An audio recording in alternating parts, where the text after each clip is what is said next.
B.F. Skinner's life is a testament to the profound impact one person can have on our understanding of human behavior. His groundbreaking work in operant conditioning revolutionized the field of psychology, leaving an indelible mark on our comprehension of learning and motivation. As we delve into the fascinating story of this pioneering psychologist, get ready to discover how one man's unrelenting curiosity reshaped the very fabric of modern psychology. Born on March 20, 1904, in Susquehanna, Pennsylvania, Skinner grew up in a traditional American family with strong values and an emphasis on education. His father, William Skinner, was a lawyer, and his mother, Grace Burgess Skinner, was a homemaker. The young Skinner was raised with a strong sense of curiosity and a love for learning, which would eventually lead him to pursue a career in psychology. Skinner's early life was marked by a fascination with machinery and invention, often spending hours in his makeshift workshop tinkering with gadgets and machines. This innate curiosity and interest in understanding how things work would later influence his approach to understanding human behavior. His parents, recognizing his intellectual abilities, encouraged his pursuits, providing him with a nurturing environment that fostered his growth and development. As Skinner entered his teenage years, he began to develop a passion for writing and literature, which would eventually lead him to attend Hamilton College in New York. It was during his time at Hamilton that Skinner's interest in psychology began to take shape, particularly through his exposure to the works of Henry David Thoreau and the ideas of transcendentalism. Although he initially intended to pursue a career in English literature, Skinner's fascination with the human condition and behavior eventually led him to switch his focus to psychology. Skinner's educational journey took a significant turn when he attended Harvard University, where he earned his master's degree in psychology in 1930 and his Ph.D. in 1931.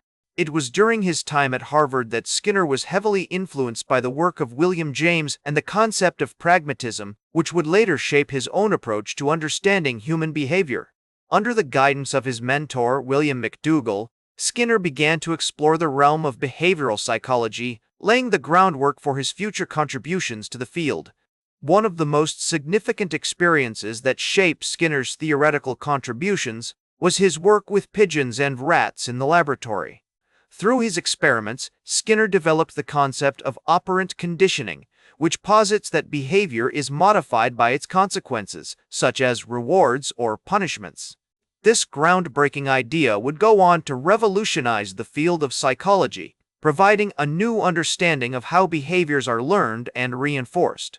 As my colleagues in the field often note, Skinner's work with animals may seem simplistic at first glance, but it has had a profound impact on our understanding of human behavior, highlighting the complex interplay between environment, behavior, and reinforcement.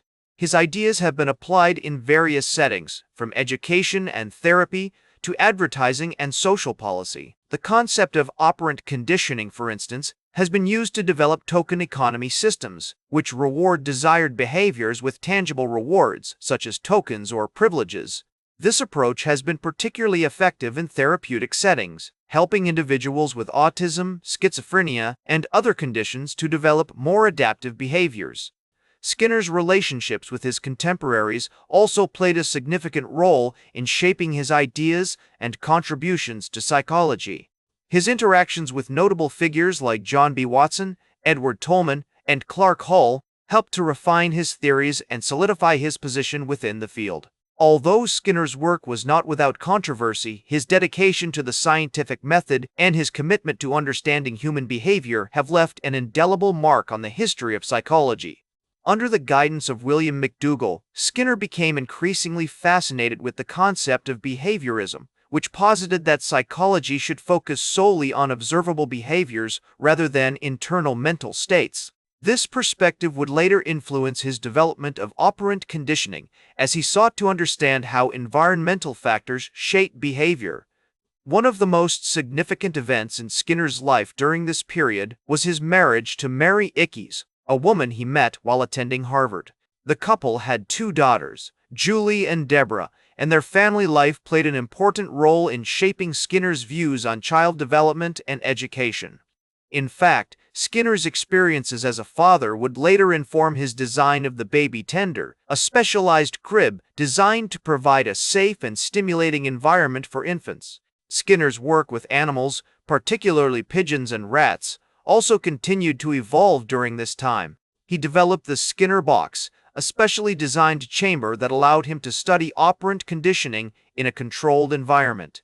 By manipulating variables such as rewards, punishments, and schedules of reinforcement, Skinner was able to demonstrate how behaviors could be shaped and modified through environmental factors. These findings would have far-reaching implications for fields such as education, psychology, and advertising. As Skinner's reputation grew, he began to engage with other prominent figures in the field of psychology. His interactions with John B. Watson, a pioneer in the development of behaviorism, were particularly significant. Although the two men shared similarities in their views on behaviorism, they also had notable differences. Watson's emphasis on the role of environment in shaping behavior resonated with Skinner, but he also disagreed with Watson's more rigid and deterministic approach. Skinner's relationships with his contemporaries were not without controversy, however.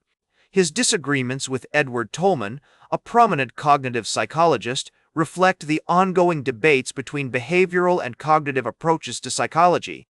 Tolman's emphasis on internal mental states and cognitive processes as drivers of behavior stood in contrast to Skinner's focus on observable behaviors and environmental factors. These tensions highlight the complex and often contentious nature of theoretical development in psychology. As Skinner's work continued to gain recognition, he began to explore the applications of operant conditioning in various settings. One notable example is his development of the teaching machine, a device designed to provide personalized instruction and reinforcement to students. The teaching machine was based on the principle of shaping behavior through reinforcement, where correct responses were rewarded with tokens or other incentives. Skinner's vision for the teaching machine was ambitious, aiming to revolutionize education by making it more efficient, effective, and tailored to individual needs.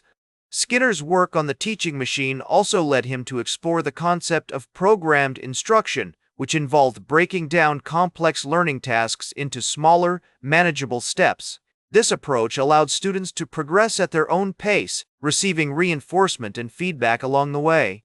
Skinner's ideas about programmed instruction were influential in the development of modern educational technologies, including computer-based learning systems and adaptive assessments. In addition to his work on education, Skinner was also interested in the application of operant conditioning to social issues. He was a strong advocate for the use of behavioral techniques to address problems such as poverty, crime, and environmental degradation. Skinner's book, Walden 2, published in 1948, outlined his vision for a utopian community based on behavioral principles. In the book, Skinner described a society where behavior was shaped through reinforcement rather than punishment or coercion. The community was designed to be self-sufficient and efficient, with individuals working together to achieve common goals. Skinner's relationships with his contemporaries continued to shape his ideas and contributions to psychology. His interactions with notable figures like Kenneth McCorquodale and George Mandel led to important collaborations and debates about the nature of behavior and learning. Skinner's disagreements with critics like Noam Chomsky, who argued that language acquisition could not be explained by behavioral principles alone, also pushed him to refine his theories and address potential limitations. One of the most significant controversies surrounding Skinner's work was his involvement in the development of the air crib, a device designed to provide a controlled environment for infants. The air crib was intended to optimize infant development by regulating temperature, humidity, and other environmental factors. However, critics argued that the device was overly restrictive and could potentially harm infants by limiting their exposure to natural stimuli. Skinner's response to these criticisms highlights the ongoing debates about the role of environment in shaping behavior and the importance of considering potential risks and limitations when applying behavioral principles.